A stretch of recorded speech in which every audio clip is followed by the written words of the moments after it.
Hello guys, आप लोग कुछ दिनों से मुझे कंटिन्यू मैसेज कर रहे हो कि सर मेरे को लोन कंपनीज बार बार व्हाट्सएप पर नोटिस भेज रही है जहाँ पर वो बोल रही हैं कि हम इस कोर्ट से बोल रहे हैं, या कंटिन्यू मेरे नंबर्स पर कॉल्स आ रही हैं।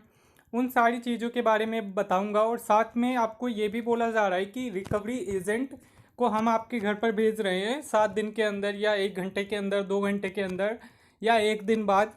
तो आप पेमेंट कर दीजिए वरना रिकवरी एजेंट आपके घर पर आएगा। ये सारी चीज़ें आज की इस वीडियो में बताने वाला हूँ। शुरू से लेकर लास्ट तक देख लेना, और चैनल पर अगर नए हो तो चैनल को सब्सक्राइब भी कर लेना। तो सबसे पहले शुरुआत मैं करता हूँ कि कोर्ट की नोटिस से, ठीक है। कोर्ट की नोटिस से शुरुआत करता हूँ, उसके बाद कॉल कॉल के बारे में भी बताऊँगा।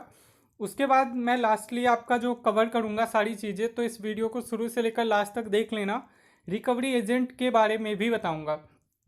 तो सबसे पहले शुरुआत करते हैं कोर्ट की नोटिस से। कोर्ट की नोटिस वाले पेज पे मैं आ चुका हूँ। यहाँ पर मैं आपको दिखा देता हूँ, एक लड़के को इस तरह का एक कोर्ट नोटिस आया था जहाँ पर लिखा हुआ है, अंतिम सूचना प्रिय ग्राहक 30 हजारी कोर्ट दिल्ली 24 जून दोपहर 12:30 बजे समय पर आए। कोर्ट की नोटिस ईमेल, कुरियर और कानूनी टीम से भेजी जाएगी। अदालत की तारीख रोकने के लिए कृपया आज शाम 6 बजे से पहले देय राशि का भुगतान करें। ठीक है, इस तरह का एक मैसेज आया था।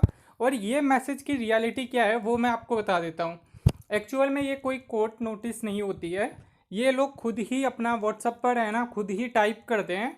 उस मैसेज को एक जगह टाइप करके रख लेते हैं, और ये जितने भी लोग होते हैं ना, जिन्होंने भी पैसे इनके पेमेंट नहीं किया होता, उन सबके पास यही सेम मैसेज फॉरवर्ड करते हैं। यही सेम मैसेज मेरे पास 10 लोगों ने फॉरवर्ड कर दिया है, जो कि मेरे को व्हाट्सएप पर मैसेज करते हैं। तो इस मैसेज से आपको कोई डरने की ज़रूरत नहीं है। मैं बताता हूँ आपका कोर्ट का प्रोसीजर होता कैसा है। पहली बात तो देखो, आपको कोई लोन इस बेसिस पर नहीं देता कि आपने कोई डॉक्यूमेंट लगाया है। आपको लोन इस बेसिस पर मिलता है कि आपका सिविल स्कोर अच्छा है। जिनका सिविल स्कोर अच्छा होता है उस बेसिस पर आपको उतना अमाउंट लोन दिया जाता है। तो आपकी ये गलतफहमी है कि भाई हमें किसी ने लोन पर्सनली ऐसे दिया है, तो भाई इसका कोई फ़र्क नहीं पड़ता है। आपके सिविल स्कोर के बेसिस पर दिया है तो आपका वो सिविल स्कोर ख़राब कर सकते हैं, कोई कोर्ट केस नहीं होता है। तो सेकेंडरी बात हम करते हैं।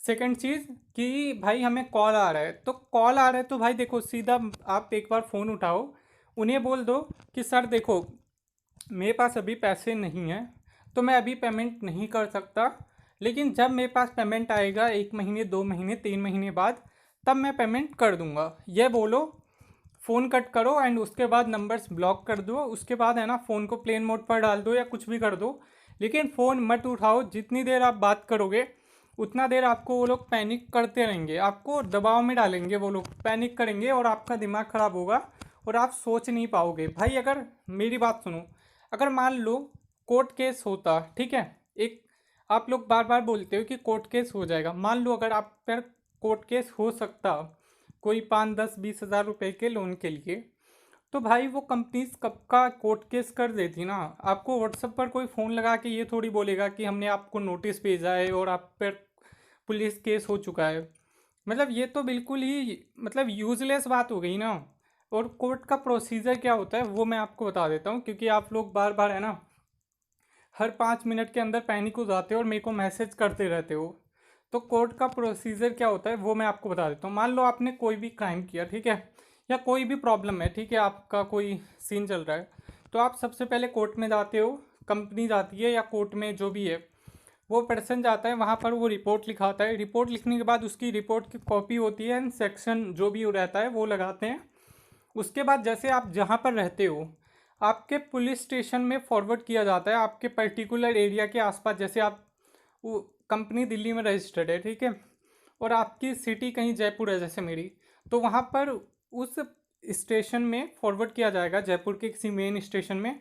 वहाँ से पर्टिकुलर जो मेरे एरिया में पुलिस स्टेशन होगा वहाँ पर वो रिपोर्ट भेजा जाएगा पोस्ट के थ्रू। उसके बाद वहाँ पर पोस्ट ऑफिस से जो पुलिस वाला होता है वो उस रिपोर्ट को लेगा। उस रिपोर्ट को लेने के बाद वहाँ से एक कांस्टेबल या कोई भी एक पुलिस का अधिकारी आएगा, जो कि मुझे वो डॉक्यूमेंट देगा कि हाँ आपको इतनी बजे अदालत में आना है। ना कि कोई व्हाट्सएप पर आपको डॉक्यूमेंट फॉरवर्ड करेगा।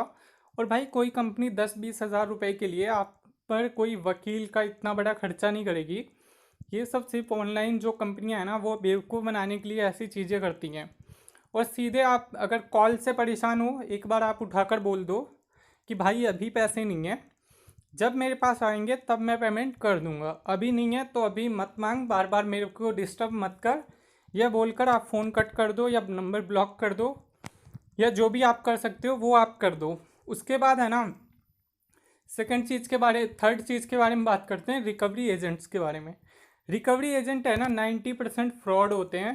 होता क्या है, मैं आपको स्कैम बताता हूँ रिकवरी एजेंट्स का। मेरे पास 3 से 4 लोगों का मैसेज आ चुका है। उन लोगों ने भी ये बोला है कि हमने रिकवरी एजेंट को रिपेमेंट कर दिया, ठीक है।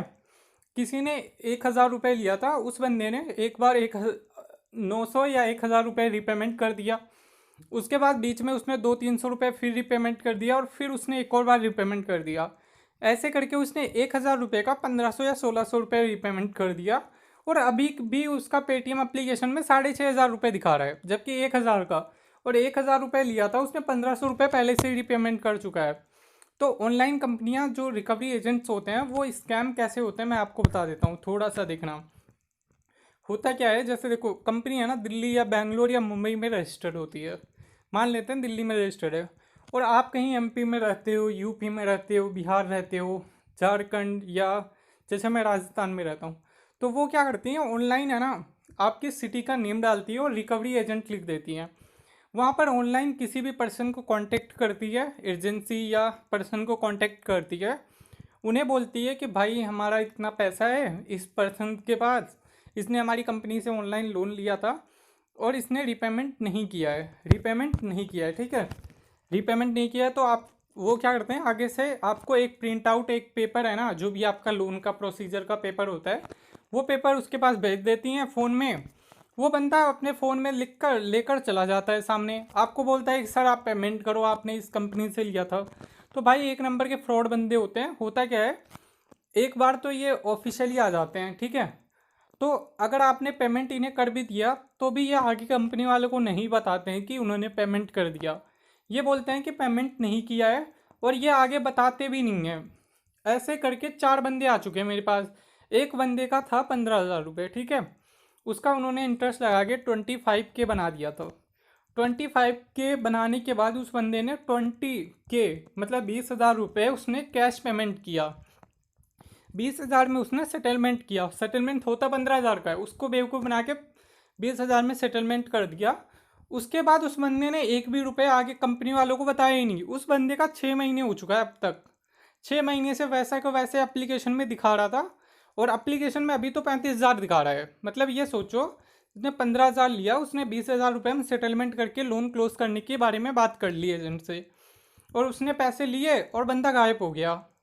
अब भाई इस तरह के स्कैम होते हैं, इसलिए लोन रिकवरी एजेंट्स को रिपेमेंट मत करो। अगर आपको पेमेंट करना है, ठीक है भाई, मैं ये नहीं कहता कंपनियों के पैसे लेकर भाग जाओ। मैं ये कह रहा हूँ कि भाई अगर नहीं है तो रिपेमेंट मत करो। उन्हें सीधा बोलो जब आएगा तब हम पेमेंट कर देंगे।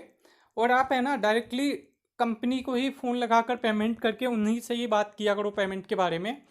उन्हें सीधा बोला करो कि सर अभी देखो मेरे पास पैसे नहीं है, मेरे को ये लोन क्लोज़ करवाना है, इतने रुपए लूँगा। मतलब जितना भी आपने लिया है, जैसे 5,000 रुपये लिए हैं, इंटरेस्ट लगाकर उन्होंने 8-10 हज़ार रुपये बना दिया है। आप उन्हें बोलो कि सर मैं आपके 5,000 रुपये देने के लिए तैयार हूँ, इस तारीख को मैं पेमेंट करूँगा, लेकिन ये सिविल में क्लोज दिखाना चाहिए, और मुझे आप इसके डॉक्यूमेंट भी मेल पर सेंड करोगे। ये सारी चीज़ें बात कर लेनी है, उसके बाद उन्हें रिपेमेंट करना है और वो क्लोज़ कर देंगे। किसी रिकवरी एजेंट को रिपेमेंट मत करो, स्कैम होता है, पैसे खा के भग जाएगा, कुछ नहीं मिलेगा आपको। इसलिए मैं बता रहा हूँ, ये ऑनलाइन कंपनियाँ रहती हैं, वो हर 2-3 महीने में किसी ना किसी को अपना केस फॉरवर्ड कर देती हैं। जैसे मान लो एक रिकवरी एजेंट को कांटेक्ट किया, अब उसने रिपेमेंट नहीं किया, ठीक है। जैसे मान लो उसने सिटी मतलब जैसे वो दिल्ली में कंपनी रजिस्टर है, उसने एक पर्सन को हायर किया, अब उसने पेमेंट तो ले लिया, आगे बताया नहीं, आगे बोल दिया कि पेमेंट नहीं आया है। उसके बाद वो कंपनी देखेगी कि यार 2 महीने हो गए पेमेंट नहीं आया, एक बार कॉल करेगी, 1-2 बार, उसके बाद वो किसी सेकंड पर्सन को पकड़ा देगी, आप ही की सिटी में से किसी एजेंसी को, और आप लोगों का बेवकूफ़ कट जाएगा। आप लोग सोचोगे यार पेमेंट कर दिया, अभी भी पेमेंट बता रहा है इसमें। इसलिए पेमेंट मत करो। अगर पेमेंट करना है तो डायरेक्टली कंपनी को ही पे करो। कंपनी से खुद बात करो कस्टमर केयर से और सारी कुछ खुद ही डील्स सेटल करो। किसी भी रिकवरी को पेमेंट मत करो। आज के लिए इतना ही। सारा ज्ञान मैंने इस वीडियो के अंदर दे दिया आपको कि पेमेंट करना है कि नहीं। और यहाँ पर मेरा खुद का देख सकते हो, मैंने तो कंपनी को सीधा बोल दिया है। रिंग एप्लीकेशन के अंदर आप देख सकते हो, ये रहा मेरा। यहाँ पर इनसे 6,900 लिया था, यहाँ पर इन्होंने 9,000 बना दिया। मैंने इन्हें बोला था कि भाई मैं पेमेंट जब आएगा तब करूँगा, अभी तक आया तो नहीं है, पर मैंने पेमेंट भी नहीं किया। यहाँ पर ओवरड्यू चल रहा है 338 दिन से। सो अगर है तो पेमेंट कर दो, नहीं है तो मत करो, सीधी बात। चैनल पर नए हो तो चैनल को सब्सक्राइब कर लेना। मिलते हैं नेक्स्ट वीडियो में।